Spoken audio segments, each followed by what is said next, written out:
Bom dia, tudo bem? A mensagem que Deus colocou para mim hoje, ela diz assim: ocupe seus pensamentos com coisas que possam te levar para mais perto de Deus. Senhor, tende misericórdia de nós. Perdoa, Pai, todos os nossos pecados. Livra-nos de todo mal. Nos afasta de tudo aquilo que não vem de Ti. Nós agradecemos, Senhor, por mais esse dia, pelo alimento, pelas vestes, pelo banho. Aceita, Senhor, essa nossa oração, esse nosso louvor, pois nós Te amamos, bendizemos, adoramos. Somente Tu é o nosso Deus e em Ti confiamos. Eu acredito que a maior parte do tempo a gente passa pensando nas coisas. Nem sempre a gente fala aquilo que pensa, mas os nossos pensamentos são um grande indicativo do que espírito está perto de nós. E às vezes você acha que os pensamentos são seus. Eles não são. Uma coisa que a gente precisa prestar atenção, você já reparou que às vezes você pensa numa coisa, mas na hora de falar você fala outra coisa? Porque você não pode dizer exatamente aquilo que você pensa. Por quê? Porque se você dissesse exatamente o que você pensa, você está preocupado com o que a outra pessoa vai pensar sobre você, o que julgamento ela teria. Esse é o maior indicativo que não é Deus que está perto de você, não é o Espírito Santo. Porque o Espírito Santo, ele fala a verdade. Então a mensagem que ele entrega para nós simplesmente replicamos. Eu não preciso parar e pensar no que você vai sentir, se você vai gostar, se aquilo é bom, se aquilo não é ruim.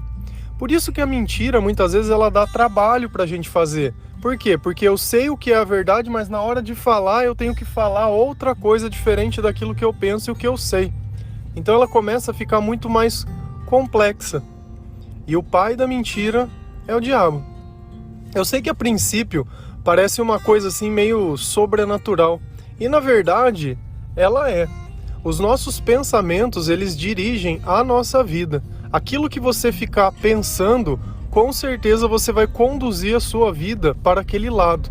Então, se você fica revivendo demais coisas que não podem ser mudadas, por exemplo, algum evento do passado, alguma coisa que aconteceu ou alguma coisa que você quer, e simplesmente isso acaba consumindo todo o seu tempo, todo o seu espírito e tudo aquilo que você poderia estar vivendo outras coisas. Se a gente ir na palavra de Deus, lá em Filipenses 4, versículo 8, a palavra ela diz assim: finalmente, irmãos, tudo que for verdadeiro, tudo que for nobre, tudo que for correto, tudo que for puro, tudo que for amável, tudo que for de boa fama, se houver algo de excelente ou digno de louvor, pensem nessas coisas. Então, o Senhor está deixando um indicativo muito grande para nós. Quando os nossos pensamentos forem dessa natureza, algo que for nobre, algo que for correto, algo que for puro, algo que for amável, boa fama, excelente, então, coisas boas, otimismo. Que espírito que está perto de nós? É o Espírito Santo, é o Espírito de Deus. Sempre nós temos que prestar atenção naquilo que nós temos pensado, porque nós só sentimos o que nós pensamos e nós só sentimos e pensamos o Espírito que está perto de nós. Sempre que você se sentir, olha a palavra, sentir, lembra sempre que Deus é amor e o amor é um sentimento. Então toda manifestação espiritual ela vai vir através dos nossos sentimentos. Toda vez que você sentir algo bom, é Deus perto de você. Sempre que você se sentir mal, é um indicativo que está faltando oração na sua vida. E não simplesmente a oração. Porque muitas vezes o que falta é entendimento, é sabedoria. E isso só vem através da palavra de Deus. Então não adianta às vezes eu ficar orando. Ai, Pai nosso que estás no céu. Aí eu estou sentindo mal de novo. Pai nosso que estás no céu. Não, Pai nosso. E eu fico repetindo só isso. Sem entendimento, sem nada. Deus, Ele gosta de orações que são feitas de sinceridade. Essa oração do Pai Nosso foi uma oração que Jesus usou de exemplo. Olha, vou te ensinar como vocês devem orar, não te ensinar orem desse jeito. Não, é uma oração modelo. Se você olha lá no livro de Samuel, Davi faz diversas orações ao Senhor. E toda oração, ela começa com um reconhecimento de culpa. Se você notar, todas as vezes que a gente começa os áudios, começa a primeira oração, é pedindo para que Deus tenha misericórdia de nós. Não adianta nada nós tentarmos ter uma intimidade com Deus se nós formos arrogantes, não admitir que sem Deus nós não somos nada. E a nossa vida ela vai ser totalmente dirigida pelos nossos pensamentos. Isso está escrito lá em Provérbios. Só que a partir de um instante que eu simplesmente desprezo as coisas que são espirituais e acho que os pensamentos são meus, que talvez se eu tivesse um curso ou alguma coisa os meus pensamentos seriam diferentes, eu acabo caindo no primeiro equívoco, porque isso não tem a ver conosco, tem a ver com algo que está além de nós. Os piores sentimentos, você pode ter certeza, eles vão estar quando o espírito do mal estiver perto de você. E existem legiões de espírito. Vai chegar um ponto que esses pensamentos, você ouve tanto eles que você vai acabar obedecendo o que essas vozes falam. Em algum dado momento você não sente que, se você ficar encalado agora, não parece que tem uma voz conversando com você, te instruindo? É uma voz, não é um pensamento. Para e presta atenção. Às vezes fica essa voz fomentando na tua cabeça coisas ou atitudes que você deveria fazer e se você simplesmente não se controla. A diferença é que quando é o Espírito Santo, existe um espírito de mansidão, um espírito de controle. O mal não. O mal é aquele espírito explosivo. Quando você já vê, você já fez. Você simplesmente vive reagindo a qualquer coisa que acontece à sua volta. Mas a mentalidade que nós temos entre a presença de Deus e o que não é que Deus ele usa o conceito de nós vivermos pela carne. E o que é viver pela carne? É viver de uma forma que eu simplesmente desprezo tudo aquilo que é divino.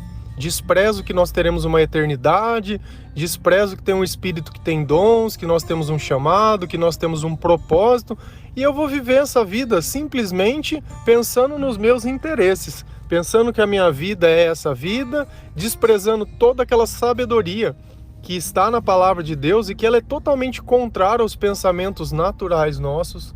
Se a gente for lá em Romanos 8, do versículo 5 ao 7, a palavra do Senhor ela diz assim: quem vive segundo a carne tem a mente voltada para o que a carne deseja, mas quem vive de acordo com o Espírito tem a mente voltada para o que o Espírito deseja. A mentalidade da carne é morte, mas a mentalidade do Espírito é vida e paz.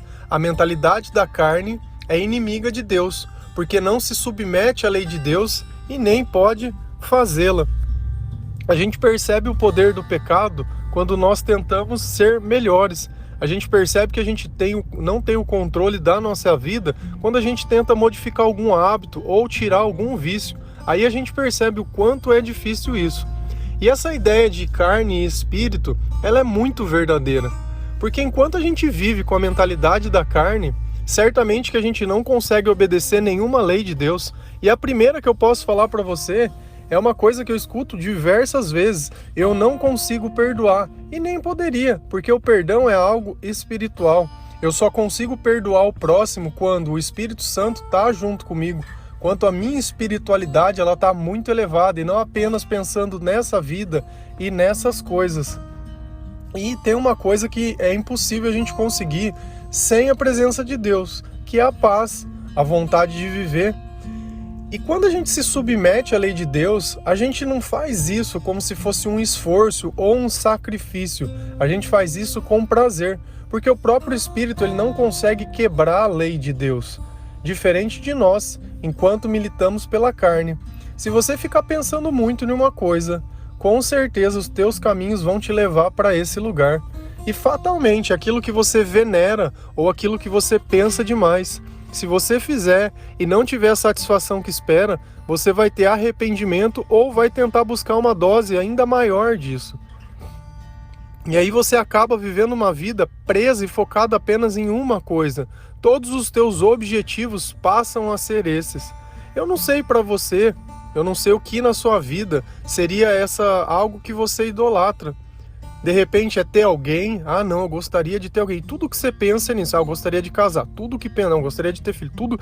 Você percebe que tudo aquilo que a gente pensa em sexualidade, em tudo aquilo que a gente vive apenas nisso, a gente acha e procura apenas uma oportunidade para isso. ou dinheiro, seja lá o que for, seja para beber, seja para ficar doido, seja para sair, seja para festar, não importa. Todas as vezes que nós vivermos com uma mentalidade fixa em alguma coisa, não vai dar certo. Esse tipo de pensamento, essa obsessão, ela é nossa, no sentido assim, que espiritualmente nós não teremos esses tipos de pensamentos. Então ficou bem claro que diferentes tipos de pensamentos indicam diferentes tipos de espírito. A partir do momento que eu começo a pensar em tudo que é melhor para minha vida, em tudo que é a verdade, eu não sei, você já conheceu pessoas que elas têm mania de se vitimizar? Como se a vida nunca desse certo, se nada fosse bom, se nada tivesse assim acontecendo do jeito que ela quer, e ela simplesmente cria um hábito de generalizar tudo isso. E aí ela acaba faltando com a verdade. Chega na hora de falar, ela conhece a verdade, mas ela prefere se vitimar. Por quê? Porque quando a gente busca a razão e esquece a verdade, pensa, como eu disse no começo, a partir do momento que eu penso em uma coisa, mas na hora de eu falar eu tenho que falar outra, isso não vem de Deus. E isso é um alerta muito grave. Começa a prestar atenção nos teus comportamentos, começa a prestar atenção nos teus pensamentos, qual é o conteúdo deles, qual sentimento esses pensamentos estão causando dentro do teu coração. Às vezes você fica se culpando por certos tipos de coisa, ou por coisas que deveria fazer, ou por coisas que deveria ter falado, e por isso, e aí você acaba vivendo uma vida extremamente infeliz. Primeiro, porque Deus ele não pode dizer nada para você, porque o teu pessimismo é tão grande que qualquer promessa de Deus ela cai por terra. Não existe espaço para nada bom na sua vida. Infelizmente. Por quê? Porque os teus feitos ou o ato da tua vida está tudo no passado. Uma coisa que a gente precisa entender é que o tempo ele vai passar para todo mundo. Só que não é o tempo que determina se você vai viver a sua vida ou não, mas a sabedoria que vem de Deus. Porque eu posso estar novo, como eu fui jovem um dia, e eu não tinha a noção nem o discernimento do que era bom e o que era ruim. E o que eu fiz com a minha juventude? Nada de bom. E assim poderia ser. A meia-idade também poderia fazer nada de bom. E assim também poderia ser a velhice e fazer nada de bom. Porque pensa, se eu vivesse uma vida inteira longe da palavra de Deus, longe do Senhor, longe da oração, longe do louvor, longe de todas essas coisas, eu continuaria vivendo e acreditando nas mesmas mentiras. Continuaria desejando e vivendo com a mentalidade fixa em apenas uma coisa. Eu não sei qual é o objetivo da sua vida. Eu sei que nessa vida nós não devemos ter um objetivo diferente de colocar Deus acima de todas as coisas e de amar. Esse é o objetivo padrão de todas as outras pessoas. O resto é um acréscimo. O resto vai fazer parte, nós vamos viver, mas não é o fundamental e nem é o principal. Se a gente não viver dessa forma, todo o resto ele não vai poder ser aproveitado, todo o resto ele não vai poder ser vivido, todo o resto não adianta. Não adianta você achar que você vai chegar e vai conseguir fazer alguma coisa boa, porque não vai. Presta atenção nos teus pensamentos. Ocupe eles de uma forma melhor. E não tem jeito da gente colocar novos pensamentos sem começar a ler a Bíblia, de verdade. Esquece um pouco tudo que você vivencia, começa a colocar coisas novas dentro da sua cabeça, senão você vai acabar ficando louco. Você fica obcecado para que as coisas sejam de uma forma, você fica procurando culpados, e não tem nada a ver com isso. Quando Deus ele está conosco, a sabedoria que Ele nos dá, os pensamentos que Ele nos dá, a capacidade de interpretação e de viver aquilo que Ele prega, é totalmente diferente. Não adianta a gente viver segundo a carne, não adianta a gente viver segundo os nossos pensamentos, segundo os nossos desejos, primeiro porque eles não são nem nossos. A gente vive de repente numa arrogância tão grande que não tem humildade para entender como as coisas são. Amém? Que Deus possa tocar o seu coração, que você possa prestar atenção nos teus pensamentos, que tudo aquilo que não vem do Senhor seja jogado para bem longe, caia e suma da sua vida, que Deus possa colocar amor no lugar disso, que você possa perdoar, que você possa aceitar e que você possa seguir em frente, porque tem certas coisas que não adianta ficar questionando, já aconteceram. Amém? Deus abençoe, um bom dia.